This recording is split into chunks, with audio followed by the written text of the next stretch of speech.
നമസ്കാരം. ശുക്ലാംബരധരം വിഷ്ണും ശശിവർണം ചതുർഭുജം പ്രസന്നവദനം ധ്യായേത് സർവവിഘ്നോപശാന്തയേ.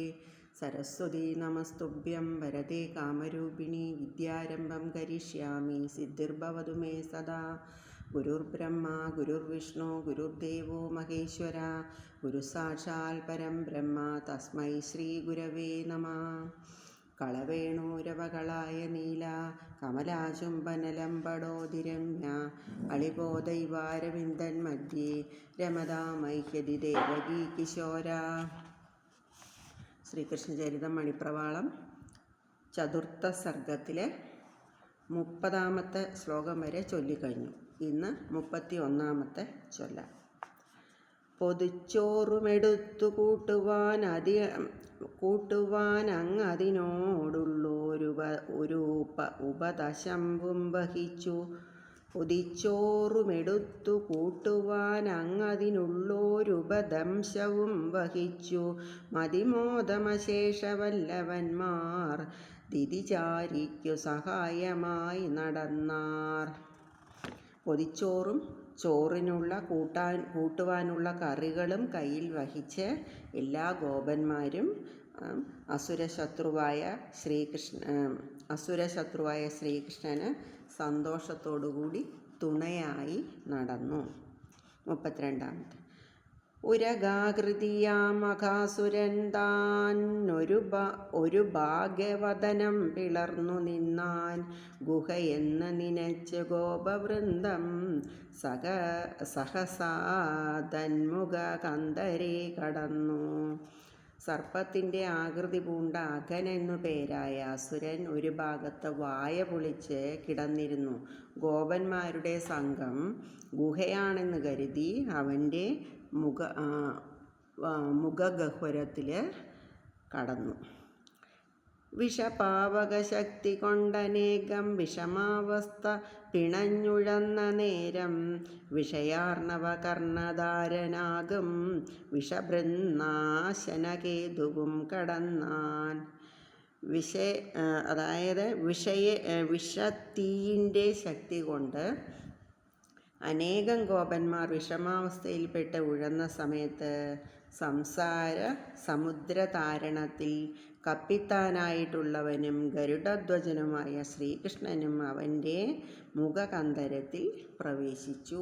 ഗോപന്മാരൊക്കെ അവിടെ വിഷമിച്ചിരിക്കുന്ന സമയത്ത് ഭഗവാനും ഈ അകാസുരൻ്റെ വായുടെ ഉള്ളിൽ പ്രവേശിച്ചു. മുഖമാശു മുറുക്കിനാൻ പെരുമ്പാമ്പഖിലേശൻ്റെ വിനാശനം വരുത്താൻ. മുരുവൈരി തഥാ വളർന്നു കണ്ടം വിരവോടങ്ങു പിളർന്നു നിഗ്രഹിച്ചാൻ. സർവേശ്വരനെ കൊല്ലുവാനായി പെരുമ്പാമ്പ് പെട്ടെന്ന് വായ കൂട്ടി.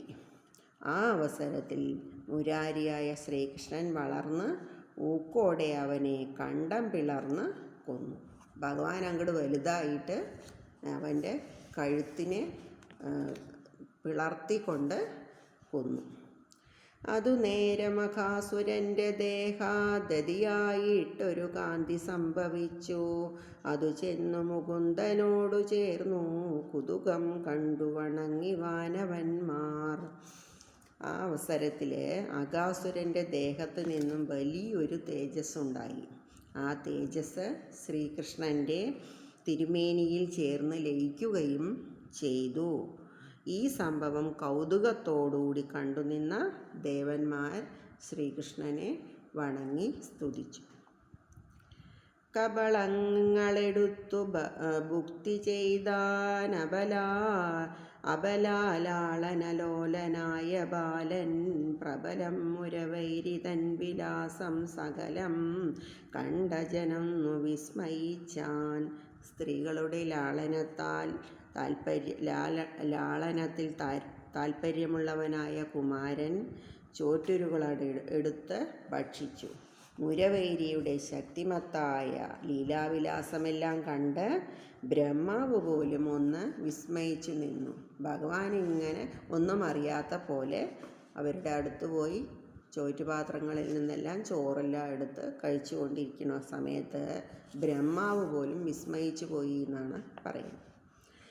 അത വത്സകുലം മറച്ചു പിന്നെ പ്രധീതം ഗോപകുലത്തെയും മറച്ചാൻ പരമേഷ്ടി പരീക്ഷണാർത്ഥമായി പരമാത്മാവിനെ വഞ്ചനേന വെൽവാൻ. അന്തരം ബ്രഹ്മാവ് പരീക്ഷിക്കുവാൻ വേണ്ടി പരമാത്മസ്വരൂപനായ ശ്രീകൃഷ്ണനെ വഞ്ചിച്ചു തോൽപ്പിക്കുവാൻ പശുക്കിടാങ്ങളെയും പ്രസിദ്ധമായ ഗോപസംഘങ്ങളെയും ഒളിപ്പിച്ചു. ഹരിദാനത ഗോപഗോ സമൂഹം തരസാ നിർമ്മിതമാക്കി നിർവിവാദം ഒരു വത്സരമങ്ങതിക്രമിച്ചു വിരവിൽ തത്ര വിരിഞ്ചനാ വിരാസിൽ. ശ്രീകൃഷ്ണൻ തൻ്റെ ദിവ്യശക്തിയാൽ അദൃശ്യങ്ങളായ ഗോപന്മാരെയും ഗോപസമൂഹത്തെയും നിശങ്കം സൃഷ്ടിച്ചു. അനന്തരം 1 വർഷം കഴിഞ്ഞതിനു ശേഷം ബ്രഹ്മാവ് അവിടെ പ്രത്യക്ഷപ്പെട്ടു. അനുരൂപ പദാർത്ഥവും വിശേഷാൽ പുനരുണ്ടായ പദാർത്ഥവും തദാനീം അറിവാനരുതാ തുഴന്നു നിന്നാൻ മറിമായത്തിനു മൂലമാം വിരിഞ്ചൻ. പുതുഗോകുല ഗോപജാലമെല്ലാം അതുനേരം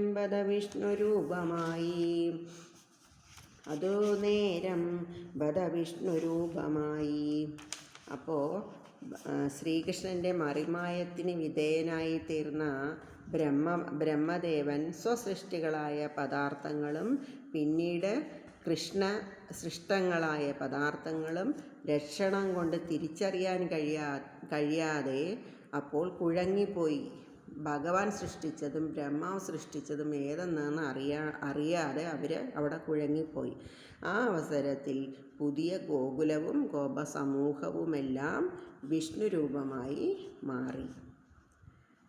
കടകം മകുടം കിരീടഹാരം കടിസൂത്രം വനമാല പീതചേലം മകരാകൃതി കുണ്ടലം മനോജ്ഞം മഹിതം കൗസ്തുഭ വത്സഹാരചിഹ്നം അരിശങ്കഗദാ സരോജമിത്തം വിലസും 4 ഭുജങ്ങളും വിളങ്ങി അതിലൊന്നു നിജസ്വരൂപമാക്കി സ്ഥിതി ചെയ്താനത ദേവകീ തനൂജൻ.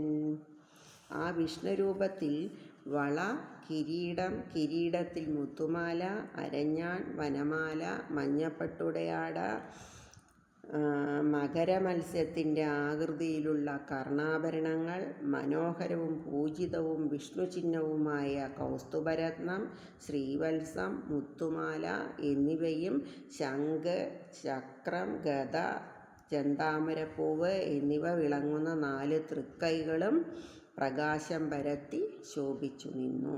അതിലൊന്ന് തൻ്റെ സ്വരൂപമാക്കി ശ്രീകൃഷ്ണനും അവിടെ സ്ഥിതി ചെയ്തിരുന്നു. ഇന്ന് ഇവിടെ വെച്ച് നിർത്താം. ബാക്കി നാളെ ചൊല്ലാം.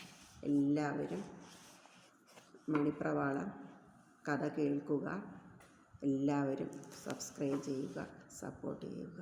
എല്ലാവർക്കും ഭഗവാന്റെ അനുഗ്രഹം ഉണ്ടാകട്ടെ എന്ന് പ്രാർത്ഥിച്ചുകൊണ്ട് ലോകാ സമസ്ത സുഖിനോ ഭവന്തു.